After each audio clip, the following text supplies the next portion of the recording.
Mi nombre es Elías, y esta es la historia de cómo me convertí en profeta de Dios en una época tumultuosa en el reino de Israel. Me crié en Tisbe, una pequeña ciudad en Galaad, al este del río Jordán. Mi familia era sencilla y trabajadora, y yo, como el resto de mi comunidad, vivía una vida humilde. De niño escuchaba las historias de los patriarcas y profetas que nos precedieron. Siempre me fascinó el poder de Dios y su capacidad para intervenir en la vida de su pueblo. Sin embargo, nunca imaginé que un día sería llamado a desempeñar un papel tan importante. El reino de Israel atravesaba tiempos difíciles. Acab, el rey, y su esposa Jezabel, una mujer astuta y manipuladora, habían abandonado al Dios de nuestros padres y se habían entregado a la idolatría, adorando a Baal, el dios de la tormenta y la fertilidad. Esto me inquietaba profundamente, porque sabía que nuestro Dios, Yahvé, es celoso y no toleraría la adoración de otros dioses. El pueblo estaba dividido y la moral era baja, ya que muchos se alejaban de las enseñanzas de Moisés y seguían a los dioses falsos. Fue durante este tiempo que comencé a sentir una inquietud en mi corazón. Me dedicaba a la agricultura y al pastoreo, pero sentía que había algo más grande a lo que estaba destinado. Oraba constantemente y buscaba la guía de Dios. No fue hasta un día en particular, cuando estaba solo en el campo, que escuché claramente el llamado de Dios. Me habló con una voz clara y poderosa, diciéndome que me preparara, pues tenía una misión para mí. Al principio, no comprendía completamente lo que significaba este llamado. Sin embargo, sabía que no podía ignorarlo. Comencé a prepararme espiritualmente, dedicando más tiempo a la oración y al estudio de las Escrituras. La convicción crecía en mi corazón, y me di cuenta de que Dios me estaba llamando a ser su profeta. Fue un momento de profundo cambio en mi vida, y supe que mi destino sería enfrentarme a la idolatría que plagaba el reino. El primer desafío fue presentarme ante el rey Acab. Sabía que no sería fácil, ya que Acab no era un hombre que aceptara críticas, especialmente de alguien que venía de un lugar tan humilde como yo. Sin embargo, con el respaldo de Dios, me sentí valiente. Me dirigí al palacio con la certeza de que el mensaje que llevaba era vital para el futuro de Israel. Antes de entrar al palacio, me tomé un momento para reflexionar sobre mi viaje. Recordé las historias de Moisés, Josué y otros profetas que habían enfrentado desafíos mucho mayores. Eso me dio coraje. Sentí que estaba siguiendo los pasos de gigantes, y aunque la tarea parecía intimidante, confié en que Dios me guiaría. Cuando entré al palacio, sentí la mirada desconfiada de los cortesanos y el brillo frío en los ojos de Acab. Sin embargo, hablé con firmeza y sin vacilar. Le dije que Dios estaba descontento con su idolatría y que enviaría una sequía como señal de su desagrado. La reacción de Acab fue de furia, pero mantuve la calma, sabiendo que estaba cumpliendo con mi llamado. Después de presentarme ante el rey Acab y anunciarle el juicio de Dios, me enfrenté a una atmósfera cargada de hostilidad. El rey, acostumbrado a que todos a su alrededor le rindieran pleitesía, no estaba preparado para recibir una advertencia divina tan contundente, y menos aún de alguien como yo, un profeta humilde proveniente de Tisbe. Sin embargo, la mano de Dios estaba claramente sobre mí y me llenó de valor para transmitir su mensaje. El anuncio de la sequía no fue un hecho aislado, sino una consecuencia directa de la corrupción y la idolatría que se habían apoderado del reino de Israel. Los reyes y los altos funcionarios adoraban a Baal, deshonrando el pacto que Dios había establecido con su pueblo. La sequía era un recordatorio de que el verdadero poder sobre la naturaleza y la vida pertenecía a Yahvé, y no a los ídolos fabricados por manos humanas. Después de mi confrontación con Acab, Dios me ordenó que me escondiera en el arroyo de Kerit, al este del Jordán. Fue un tiempo de soledad y reflexión, pero también de pruebas y milagros. El arroyo proporcionaba agua fresca, y cada día los cuervos me traían pan y carne, cumpliendo así la promesa de Dios de cuidar de mí. Este primer milagro me enseñó a confiar en la provisión de Dios, incluso en medio de la adversidad. Durante mi tiempo en Kerit, la sequía comenzó a afectar gravemente a Israel. Los campos se marchitaron, los animales morían y el hambre se extendió por todo el reino. Mientras tanto, el arroyo donde me refugié comenzó a secarse. Fue entonces cuando Dios me habló de nuevo y me ordenó que me dirigiera a Sarepta, un pequeño pueblo en el territorio de Sidón. Allí, me dijo, había preparado a una viuda que me proporcionaría sustento. Cuando llegué a Sarepta, encontré a la viuda recolectando leña. Me acerqué y le pedí un poco de agua y pan. La mujer, con tristeza en los ojos, me explicó que solo tenía un puñado de harina y un poco de aceite, suficiente para una última comida para ella y su hijo antes de morir de hambre. Le dije que Dios había prometido que si ella confiaba y me daba primero a mí, su provisión no se agotaría hasta que la sequía terminara. La viuda, a pesar de su desesperada situación, demostró una fe admirable y siguió mis instrucciones. Así Dios hizo otro milagro. Durante toda la sequía, su harina y su aceite no se agotaron, y tuvimos suficiente para alimentarnos. Mientras me quedaba con la viuda, su hijo cayó gravemente enfermo y murió. La mujer, desconsolada, me preguntó si había venido a su casa solo para recordarle sus pecados y llevarse a su hijo. Sentí su dolor profundamente y me dirigí a Dios con fervor.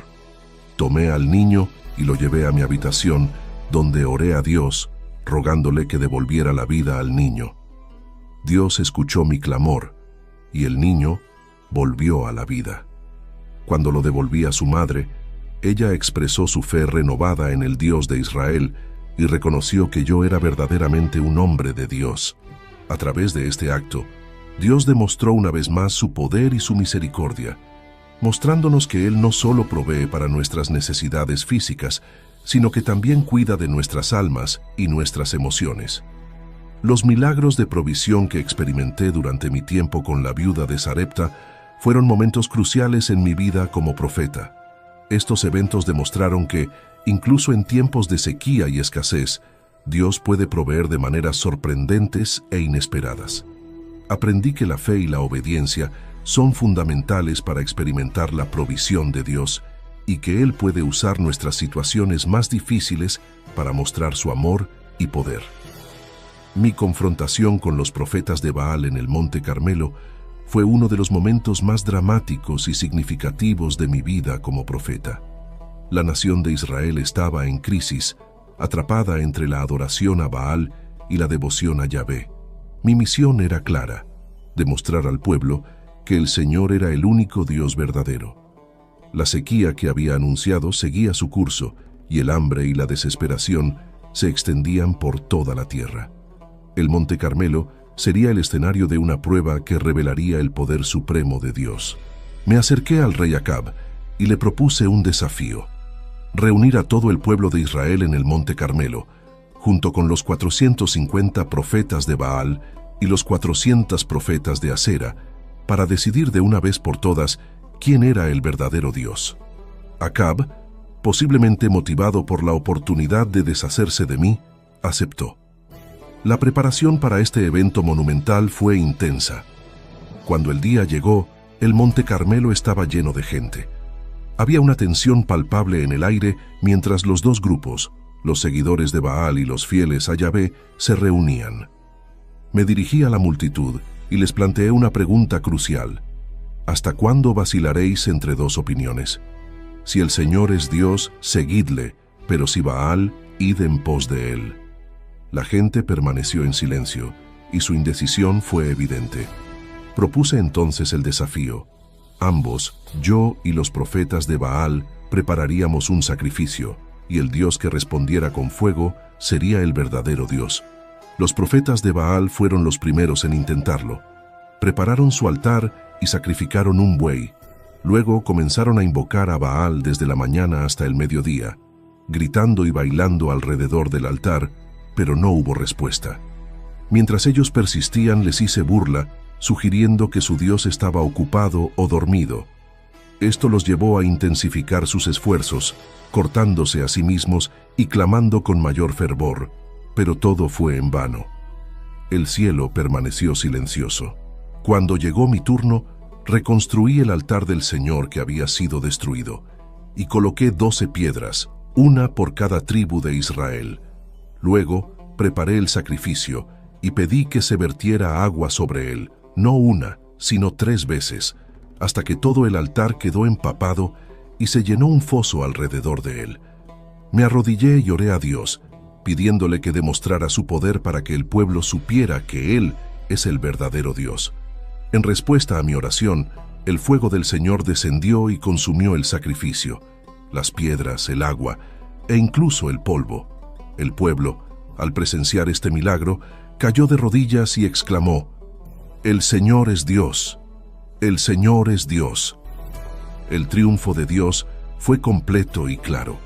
Los profetas de Baal fueron derrotados, y yo ordené que fueran capturados y ejecutados en el arroyo de Sison, poniendo fin a su influencia corrupta sobre Israel. Este desafío no solo demostró el poder de Dios, sino que también revitalizó la fe del pueblo. La sequía, que había sido una consecuencia del pecado y la idolatría, estaba a punto de terminar. Después del sacrificio, subí a la cima del monte Carmelo y me postré en oración. Mientras oraba, envié a mi siervo a mirar hacia el mar. A la 7ª vez, vio una pequeña nube del tamaño de la mano de un hombre. Sabía que era la señal que esperaba, y le dije a Acab que se preparara, porque la lluvia estaba en camino. Pronto, el cielo se oscureció, y una gran tormenta trajo la tan esperada lluvia a la tierra. El desafío en el Monte Carmelo fue un momento crucial no solo para mi vida, sino también para la nación de Israel. Demostró que Dios es soberano y que, incluso en tiempos de duda y confusión, su poder prevalece. Para mí, fue un recordatorio de que Dios está siempre presente, dispuesto a demostrar su fuerza y su amor a aquellos que le siguen fielmente. Después de la victoria en el Monte Carmelo, sentí una mezcla de euforia y agotamiento. Habíamos demostrado al pueblo de Israel que Yahvé era el único Dios verdadero y que Baal era un Dios falso. La nación, que antes estaba dividida, parecía haber experimentado un renacimiento espiritual. Sin embargo, mi alegría se vio rápidamente oscurecida por la amenaza de Jezabel, la malvada reina. Enfurecida por la ejecución de los profetas de Baal, Jezabel prometió matarme en un plazo de 24 horas. Aunque había confiado en la protección de Dios durante toda mi misión, el miedo se apoderó de mí y huí para salvar mi vida. Corrí sin detenerme hasta el sur de Judá, al desierto, y me detuve bajo un enebro. Estaba exhausto y desanimado, y oré para que Dios me quitara la vida. Me sentía solo y abandonado, y dudaba de mi capacidad para continuar con mi misión. Mientras dormía, un ángel me tocó y me dijo que comiera y bebiera. A mi lado había un pan cocido sobre las brasas y una jarra de agua. Después de comer y beber, volví a dormir. El ángel regresó por segunda vez y me dio más comida diciéndome que el viaje sería largo. Con la fuerza de esa comida, viajé durante 40 días y 40 noches hasta el monte Horeb, el monte de Dios. Me escondí en una cueva, todavía abatido y lleno de dudas. Dios me preguntó qué estaba haciendo allí. Le expliqué mi angustia, diciendo que los israelitas habían roto su pacto, derribado sus altares y matado a sus profetas. Me sentía como el último de los profetas, y mi vida estaba en peligro. Dios me dijo que saliera y que estuviera en su presencia, porque Él iba a pasar por allí. Primero hubo un fuerte viento que rompió montañas y rocas, pero Dios no estaba en el viento. Luego hubo un terremoto, pero Dios no estaba en el terremoto. Después hubo un fuego, pero Dios no estaba en el fuego. Finalmente vino un suave murmullo, y allí, en ese silencio, encontré a Dios. Me preguntó nuevamente qué estaba haciendo allí, y repetí mi lamento. Dios, en su misericordia, me dio una nueva misión y me aseguró que no estaba solo. Me dijo que ungiera a Hazael como rey de Siria, a Jehú como rey de Israel y a Eliseo como profeta en mi lugar. Además, me aseguró que había reservado a 7,000 en Israel que no habían doblado la rodilla ante Baal. Mi encuentro con Dios en el monte Horeb fue un punto de inflexión en mi vida. Me enseñó que Dios no siempre se manifiesta en los grandes y poderosos actos, sino que a menudo se encuentra en los momentos tranquilos y silenciosos. Me recordó que aunque me sentía solo, había otros que compartían mi fe y que Dios siempre estaba conmigo. La nueva misión que me dio Dios me revitalizó y me llenó de propósito. Volví con renovada determinación, sabiendo que mi trabajo aún no estaba terminado. Encontré a Eliseo y lo llamé a seguirme. Al ver su disposición y su devoción, supe que Dios había elegido bien. Mi huida y encuentro con Dios me enseñaron lecciones valiosas.